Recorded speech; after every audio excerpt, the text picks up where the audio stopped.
Welcome back to the Waves Business Coaching Podcast. I'm your host, Jacob Karnes. This week on the podcast, I interview David Lillard. He is the co-founder and owner of Spartan Marketing. He runs that great marketing agency. They work with a lot of different businesses, and we have a great conversation about marketing, creating content that converts, and really we went into it thinking we were going to talk a lot about marketing and generating leads, and we ended up talking about relationships and people, because at the end of the day, marketing is still built on a foundation of relationships and how you can serve people well. And we even get into some team building stuff and how he builds a good team, and how really some of your best marketing for your business and for your team can be creating really great employees. So really great conversation, I'd say, about how to serve people well with your business. Great conversation coming up with David.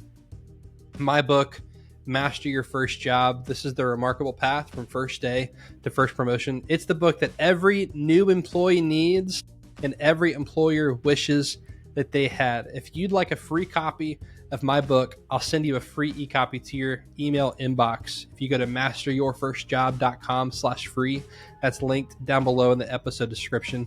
And I'll send you a free digital copy of my book. And if you're like me and you like a paper book, and I like to highlight and dog ear and feel paper in my hand, that you can buy one using that link as well. But if you want a free one, masteryourfirstjob.com/free to get a free copy of my book. Let's dive into my interview with David Lillard. David, thanks so much for being on the Waves Business Coaching Podcast. I'm really excited to interview you. I'd love for you to share a little bit about you and your story, who you are. Absolutely. So David Lillard, I'm the head of Spartan Marketing. We're a marketing agency that, to put it succinctly, helps businesses get the leads they need to grow. And we do that in a lot of different ways, but we use strategy and content and advertising to drive leads to usually sales teams that can close those leads and help grow the business. Yeah, my background is in marketing, so I'm one of those few people who's still using his college degree. Yeah, there you go. For what he's doing. I one of the few with a degree in marketing, and then worked in marketing and sales for a couple of different companies in construction and then manufacturing.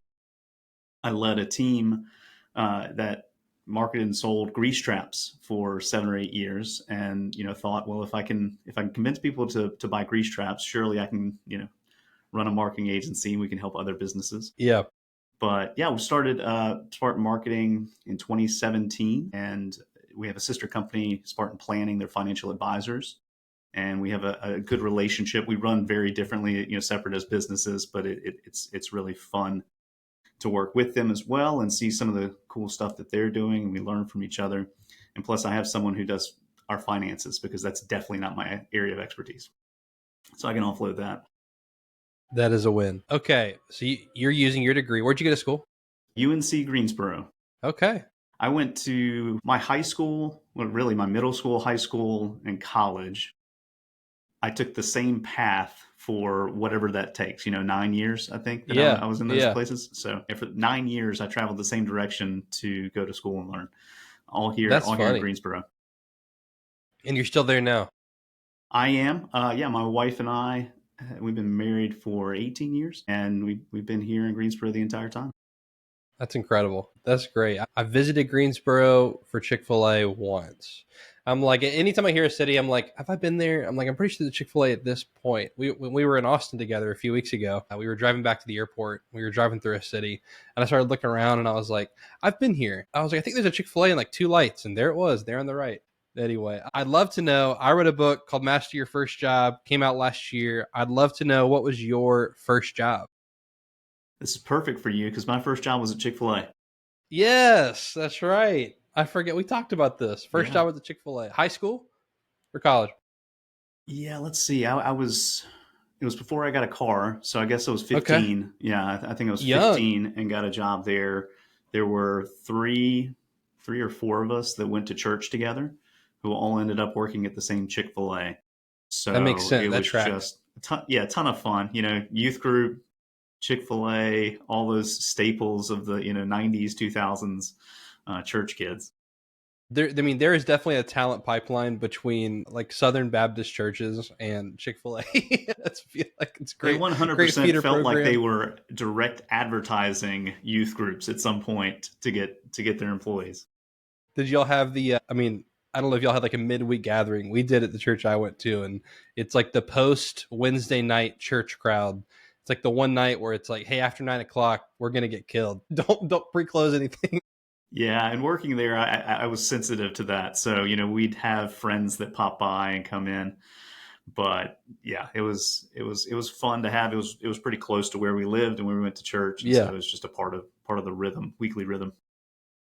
I love it. So with Spartan Marketing, I know you talked about leads being like the main goal there. I guess in the front end, getting leads, right? I think that can be ambiguous. I think it can be, I mean, even for me, where it's like, where do I even begin? Do you think there is and maybe it's different by industry, but is there a medium where you're like, this is the best place or setting to go get leads? Like, where do you start in the process? It does depend. So a lot of our clients are in construction or manufacturing, and then we work with local service businesses, and all three of those segments get their leads very different ways, right? Yeah.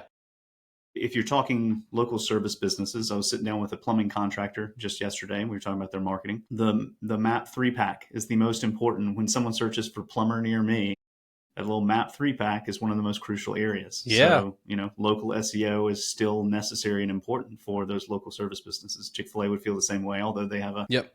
such a following that they Yep. maybe don't worry quite as much about that. But for, an industrial manufacturer, we're going to take a step back first and ask ourselves who is our customer, and get really clear on that first.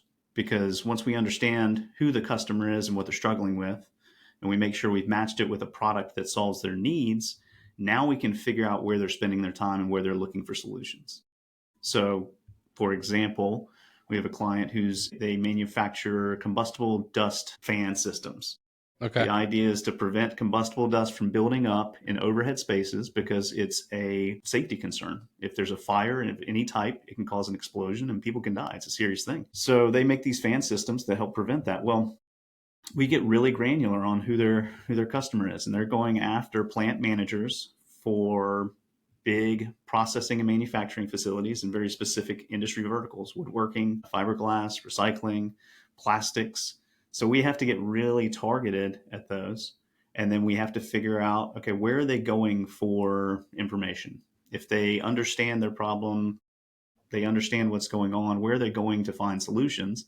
And that's where we need to start showing up, is where they're looking for solutions. So it really does depend on the industry you're in, the customer, the type of solution, the type of product that we're selling. I think something I hear a lot, even in, and I'm not in manufacturing, and that is so specific, like who you're serving. I think a common thing I hear is I'll touch on marketing sometimes. And, you and I have met through story brand circles. So I'm big on getting specific about your customer. Even for my business, I feel like for over 2 years, I've like, I guess, been afraid to get super specific because, like, oh, I don't want to box myself in, Mm-hmm. or I don't want to miss this potential customer by, niching down into a different area. But I think knowing who your customer is and getting really specific about it is really important. What advice would you give to? I'll use Chick-fil-A as an example. It's not like there's one specific type of person that goes to Chick-fil-A, right? So if you're working with an industry that might serve a more broad audience, how can you still get really specific about who your customer is? Because I think that's a really important first step. Yeah, if you have a broad audience, I think what you're really looking at is what problem are you solving? That's the common denominator. So maybe it's Yeah. not, the demos are different, Yeah. but the problem you're solving is the same, and so Right.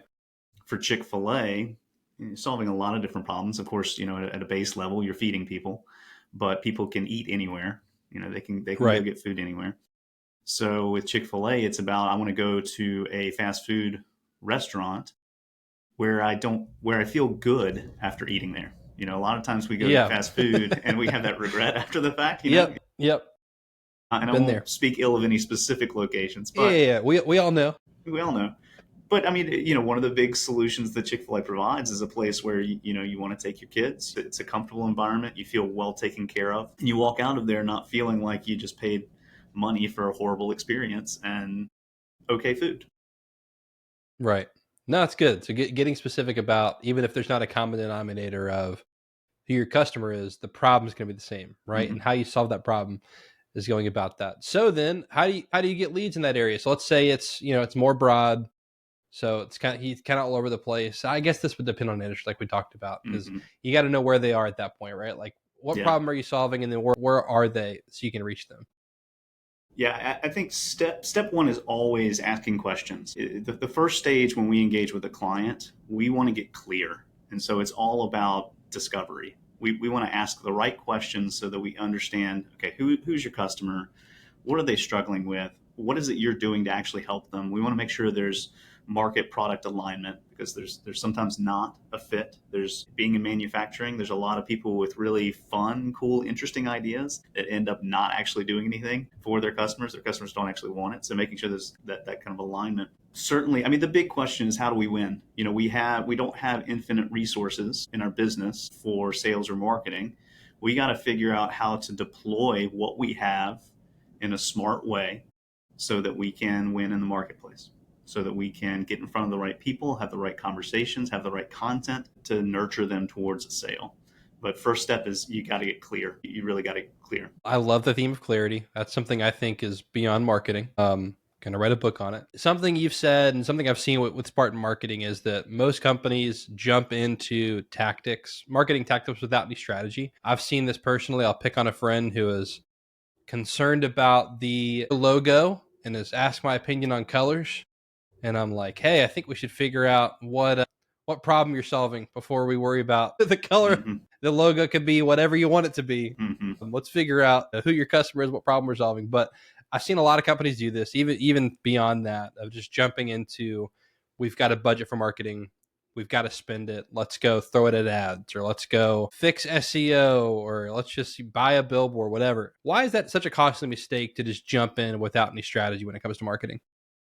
I call it playing whack-a-mole with your marketing. And if you remember the old Yeah. game where something pops up and you take a Yep. swing at it, that's what it feels like when I talk with a lot of businesses. They hear about something interesting from another business owner, or they see an ad for something and they go down a rabbit hole and think we've got to apply this. And they haven't done the foundational steps first, right? Right. Like they haven't done a discovery.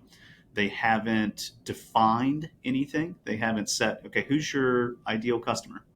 What is your dominant selling idea? These really simple, basic things. How are we positioned in the marketplace versus competitors? They haven't defined any of that. And so even the right tactic can fail if you don't understand those foundational elements. So maybe you do need SEO. Maybe search is going to be really crucial for you. But without understanding all of those foundational elements, you may be writing about the wrong things. You may be focusing on the wrong keywords or the wrong content. So that, I think, that is the big thing. People are chasing channels instead of clarity, right? They're trying to find some kind of marketing tactic that might work, and they keep just throwing stuff against the wall. And I mean, let's be honest. Like I said, businesses' resources are finite, and sometimes you do have to build it, right? Sometimes you do have to build it as you're flying the airplane. When you get a chance, when you max out your ability to continue to grow, and you're capping out, that's the spot where you got to stop. And a lot of organizations we've seen this, are successful in spite of their marketing. I mean, truly, in Yeah. spite of their Yeah. marketing. They're really good at doing what they do, and they're really good at taking care of customers, and they're probably pretty relational. And they grow until they cap out and they can't grow anymore. And that's when it's really crucial to take a step back, reassess, figure out all these foundational elements, and then figure out how we're going to go to market. I mean, you hit on something with marketing. I think one of the worst things is not failure, but accidental success is way worse than failure, because with failure, hopefully you can take a step back and understand. And hey, not understanding why you failed, that's worse. But Mm-hmm. I think also not understanding what made you successful can plague your business, because then you'll throw money at the same thing and it doesn't work the second time, Mm-hmm. and then it's like, oh crap, like we have not figured this out. I think that can be really dangerous. Something you mentioned even before we got on is you were working on a blueprint for a client. Can you tell me what that is, what that process looks like, and how you use a marketing blueprint with every client? Absolutely. So marketing blueprint is what we like to do first with our clients. The first stage is an audit. So we're going to audit what's going on. We're going to take a look at, especially with existing businesses, you're probably already doing some marketing, some sales. let's figure out what's going on. And so we dig through everything. We have conversations, discovery conversations, and then we take a look at your website and your social, email, all of the different marketing tactics that someone may be using. And we're going to look for opportunities. So what are we not doing that we should be doing? We're going to look for things we should stop doing, so things that aren't working, so that we can redeploy some marketing dollars and effort into other locations. We're also going to then build out some competitive analysis. We're going to look at your competitors and what they're doing, making sure that you're actually uniquely positioned in the marketplace. Look for changes that we can make there from a messaging standpoint. And once we've audited, then we move into really building or perfecting the brand core, right? That's where we're going to take everything we learned about and we're going to make sure the foundation is set. So brand visuals, brand messaging, as you're familiar with story brands, a big part of what we do. We build out some content ideation. We're going to fix the website, make sure the website is designed and has the right messages designed to convert people into customers. We're going to take a look at marketing automation, marketing tools, what's your marketing technology stack, is everything connected and working together? Because the worst thing you can do is just start throwing advertising at a system that's not designed to capture and nurture. So we want to make sure all that's ready first. And so really auditing and then building those foundational elements, making sure everything's working together. Yeah, I mean, I feel like the worst thing that happens is, a company will throw money at marketing, it doesn't work, and then the end result is, well, marketing isn't worth it. Or like, well, just period, just blanket, it's not worth it. It didn't work. And I'm sure you've seen a ton more than I have. Like it's usually spending money on the wrong areas for marketing or on the wrong things, or it's in the right areas. And like you said, like the messaging and the message is so incoherent that it doesn't make any sense. And you're in the right places, but it's those words that you read or that you listen to or hear that convert and convince, me as a customer that you understand me, you understand where I'm at, you understand the problem I'm dealing with, and you know how to solve it. Mm-hmm. Yeah, I see that way too many times of, companies will say we've wasted money on marketing and, we tried this kind of ad and it didn't work, so we're not going to do that anymore. It's like, well, what was the ad? Could that be the issue? Because, I've seen success in that area before. Something that, I don't know if you remember this from Chick-fil-A. Do you remember the create raving fans, like marketing strategy? Yeah. Remember that? Yeah. At Chick-fil-A, Chick-fil-A no longer uses this, which I'm disappointed. A raving fan, Chick-fil-A defined as someone who comes more often, they pay full price, they tell us and others about Chick-fil-A, was like the raving fan. And I think that last piece is so important because something I've seen in my business and seen in other people's businesses, a lot of times your best marketing is still, in a sense, word of mouth. It's having a customer that had such a good experience that they're telling other people that you've got to go work with this person and do that. And I do it when I work with a brand that I love. I don't have one here. Fellow is a company based out of California. They make the best to go coffee mug. And I told everyone I worked with about why it's the best. Free ad. They have like a ceramic interior coating, just like a regular coffee mug. So it's not that metal, thin lip, wide mouth. So you can actually smell the coffee, just like a mug. But you can, close it completely where I can throw it in a bag upside down. It's leak proof. They're the best. Free ad. There you go. Thank you, fellow.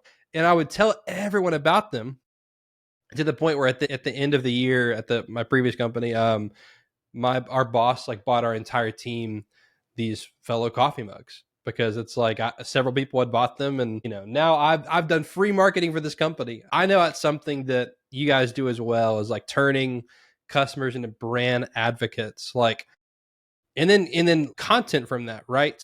How do you do that well? How does that become effective to turn these customers into brand advocates for your business? Great question. And Chick-fil-A, despite not making it a priority, still does a pretty good job of it. Yeah. I think what some companies forget to do is to continue marketing to their customers. That's so good. When you treat sales too much like a transaction, right? You've got money to spend. I need to try and extract as much money out of this transaction as possible. No one feels good about that at the end of the day. And everyone walks away feeling like they didn't get the best deal possible, or, feeling like, well, they were just in it for the money. I think when you treat these sales as relationships, which is what they really are. We buy from people, even when we're selling grease traps, right? We're still buying from people. There's still a relational equity that has to be built there. When you do that and then don't ever talk to them again, you lessen, I think, the importance. You dilute the importance of that relational equity, as opposed to coming back and reminding people of why we work together and what problem we solved. Because inevitably, in our line of business, someone's going to leave their current job and they're going to go to work for someone else, probably in the same industry. We want them to remember, I remember buying those combustible dust control fans from Sonicare at my last factory, and improved our safety, improved air quality, reduced shutdowns. They're going to remember all these things that Sonicare did to help them, and now they're going to want Sonicare fans in this new factory. If you don't continue to maintain that relationship, you lose future opportunities to work with people. So yeah, I think you've got to continue reminding, even after someone's bought from you, why they bought from you and why they want to continue to be connected with you, as opposed to just churn and burn. Well, we got that sale, let's move on to the next. Well, I mean, this is why I think email marketing is not going away anytime soon. And that the idea of a nurture email is, I mean, I just don't see what's going to replace email in the next 10 years. I could be totally wrong there, but especially current state, just this idea of like reminding people that they exist, I think too, is like reminding people that you know they exist, right? And I've seen like in the food and beverage industry, like something as simple as like, hey, here's a limited time offering we have, or hey, here's a free birthday reward, right? Like, come back, buy more from us. And then I think too, I think some of the best marketing, and this is where I would actually come in and help, is like just delivering, right? Like delivering on the promise you made. Mm-hmm. Is not just saying like, hey, here's how we solve the problem, but then actually solving the problem well. Yeah. And I think just having a standard of excellence of, hey, we're going to go one step above to solve the problem. Because when you do that and people remember it, that's creates that brand loyalty, right? And where the guy goes to the next factory and is like, I've got to have these fans in there. I know that at Spartan, you lead a team. How big is your team? Remind me. We're a small team, so we do all of it with about 3 full-time employees, 3 Wow. FTE. Okay. What Yeah. about contractors? We use a lot of contractors. So Okay. marketing is very different today than it Yeah. was even 5 years ago. The talent pool is great. I don't complain about finding great employees because there's so many out there that are so talented.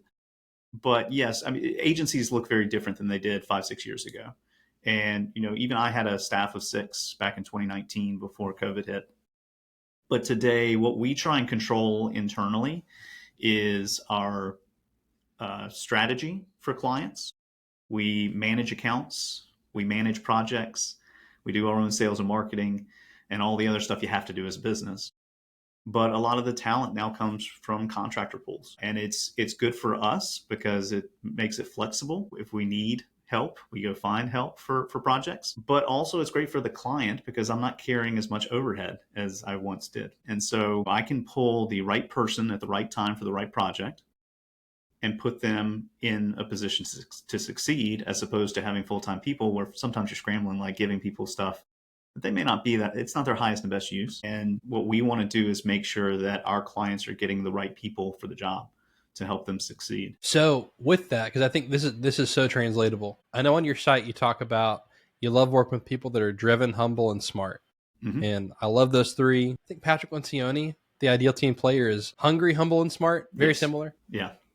So I love those three. And since you work with a lot of contractors too, I think this is really important because I'll even say plenty of businesses either have contractors or part-time employees. I would almost consider contractors, right? They're a hired gun for not Mm-hmm. full-time. How do you then like build a team around values, even with temporary people like contractors, where they're not for you full-time, but you still need them to embody that when they work for you at Spartan, right? Absolutely.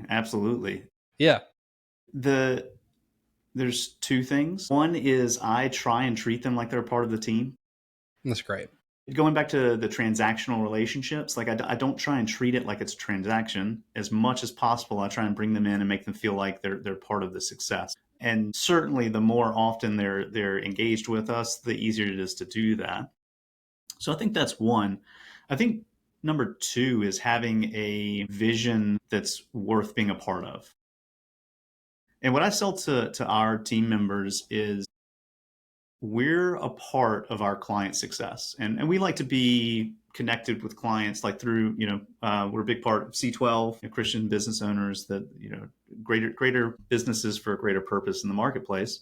And there's a lot of alignment there, and they're doing wonderful things. Through their success, they get to pour into the community, they get to pour into their employees, they get to, we've got clients that are insanely generous with the money that they make in the community. If we're doing our job well and they are doing well because they're getting the leads that they need and they're growing, they then have an even bigger impact in the community. And we're a part of that. Right? If they don't have us and they're not generating more leads, they're not growing, they're not turning around and reinvesting that money, that goes away. So I think connecting our purpose and our vision to those people helps keep us aligned and moving in the right direction. And people want to be a part of something that's more than just a paycheck. They really do. Yeah, there's this misnomer out there that I heard someone speak on, and I'm not going to try and get the stat right, but there's a high percentage of even younger people in Gen Z, Gen Alpha, that would make less as long as they're working for someone where they feel like their purpose is aligned and they have a purpose in what they're doing. So regardless of whether it's a full-time employee or a contractor, everyone wants to be a part of something that's important, something that matters. Yeah, I think this goes back to a marketing thing of, I don't want to get so niche down and specific about the type of employee I want. Because what if we need someone at the last minute who doesn't meet that? I just need a graphic designer, right? But I think the mistake of not doing it and casting a wide net is, maybe they won't come back and work for you, or they won't represent you well because you haven't been specific about what you want embodied. Because then when you find that person that aligns with it, they're going to be all in, like you said. And I've seen that personally when I've worked for companies, and beyond that, something I like to say is like, people don't work for a logo. Like, Spartan has a cool logo and cool branding, but people aren't like proud to work for Spartan Marketing. They're like, I get to work for David Lillard, and like that's really cool. I like that he's aligned us around X, Y, and Z, and that's how I felt in my career too. Is Chick-fil-A was great to me and great to my career, but I can name specific leaders along the path that I'm like, I got to work for this person, and that's what made it so special. And they did such a good job of really defining like clear values of what we're going to represent and how we're going to do work, and me being excited about that and aligning myself with it. I totally agree. I think that's, I'm glad there's studies out there being done on that. Yeah, I heard Dusty Holcomb with Arcus Group. He's a business consultant. I heard him speak last week at our event, Spartan Pro Day. And one of the things he said is, as a leader, you're preparing your employees for their next job in a lot of cases. We can't pretend like all the people that are going to work with us are going to work with us forever. We like to call it family, but it's you're a team. I genuinely want every single person who comes and works for us, when they leave, and most of them probably will at some point for whatever reason, I want them to be better prepared for their next job. I want them to feel like the time that they spent here was not a waste. I never want that for any of our employees. I want them to feel like they're doing something that matters, and that they are prepared to go and make a difference in their next position. And I think that's the mentality leaders have to have. Too many business owners and leaders are afraid to pour into their employees because they think they're just going to leave. Yep. They're absolutely going to leave. Yeah. Your very best. I can tell you this. Your very best are very likely to leave. They're the most likely to leave. That's right. You have to set them up for success, and you have to believe that it's all going to add to something greater for everyone. It's not a zero-sum game. We can be successful and you can be successful. That's why we're part of, I went on Clay's podcast. We're both marketing agency guys. Yeah. There's plenty of opportunities around. There's no reason for us to be in conflict there. We have to believe that there's greater good to be done by working together, by pouring into each other, by investing in our employees, and even when they leave, being happy for them. I love that. So I worked for a boss, a Chick-fil-A owner operator, who said at every orientation, whenever he'd introduce himself, he'd tell them, I want Chick-fil-A to be a part of your story for as long as it needs to be. And then when it no longer needs to be, I want to help you get to your next step. From day one of just like, hey, I know you're not going to work for me forever. whenever it's time for you to go, let us help you get to wherever you want to go. Mm-hmm. In one, it's like from day one, there's not this pressure. It's like, hey, if you want to leave, don't be upset, don't feel nervous about it. Just let us help you get to wherever you want to go. Because one, once someone has in their mind they want to leave, I mean, if we're just getting real down and dirty, like they're not going to perform as well.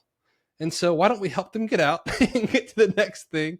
But yeah, then that personal level of just like, hey, I want to grow and develop you. You're going to get a different level of buy-in from those employees too, because they know they feel cared for beyond the four walls or, virtual four walls of your business.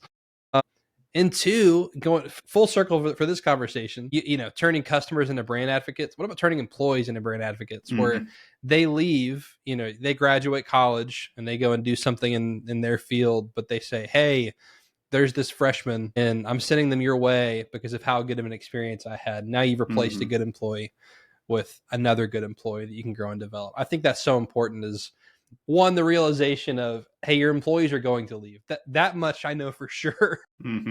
So why don't we grow and develop them regardless? And my bet is you're going to get better performance out of your team and better alignment and more buy-in, which is so important. And I've seen it with so many businesses of just, hey, you got to get over this fact they're going to leave, right? I had an employee reach out yesterday just asking if I could be a reference for them moving forward. And it's an absolutely. I want to be there, be a part of your success, even that's right, beyond when you're here with us. 100%. So important to have that in a leader. David, if there's one takeaway people could have from our conversation today, what would it be? Coming into this, it would have been marketing related. I think we talked so much about just relationships and people. I think it's, as a leader, as a business owner, you've got to make sure you're serving your team. You can't ignore your team and just focus on chasing clients. I think that there are ways to get a bunch of clients without taking care of your team, but it's unsustainable. And long-term success is going to be extremely difficult if you're not also taking care of your team and treating them well. They're gonna see that and they're gonna appreciate that. The other way around, they're gonna see how you're taking care of customers and how you're treating them, and they're gonna bolt, and they will not have that great relationship or experience to go and tell other people about. So yeah, take care of your team. Make sure your team is being taken care of. Take care of your team. They will take care of the business. Another piece of wisdom from a former boss of mine. I still think of business that way of how can I take care of my team or help others take care of their team? Because when you do that well, they will take care of the business. I believe that firmly as a North Star and a guiding light. David, where can people connect with you, work with you? If they want to work with Spartan Marketing, where can they do that? Sure thing. I'd love to connect on LinkedIn. You can find me there. I love to connect and share stories and build relationships there. If you're interested in learning more about our business, you can head to our website, spartanmarketing.agency, and we've got a lot of good information on there. We're a bit of cobbler's children. I'd say our marketing is behind what our customers are. That's true of a lot of marketing agencies, but certainly you can connect with us there and learn a little bit more about what we do. Love it. David, thank you so much for being on Waves Business Coaching. I appreciate it. Appreciate it. Thanks for having me on. Thank you all so much for watching and listening to this episode of the Waves Business Coaching Podcast. Take care.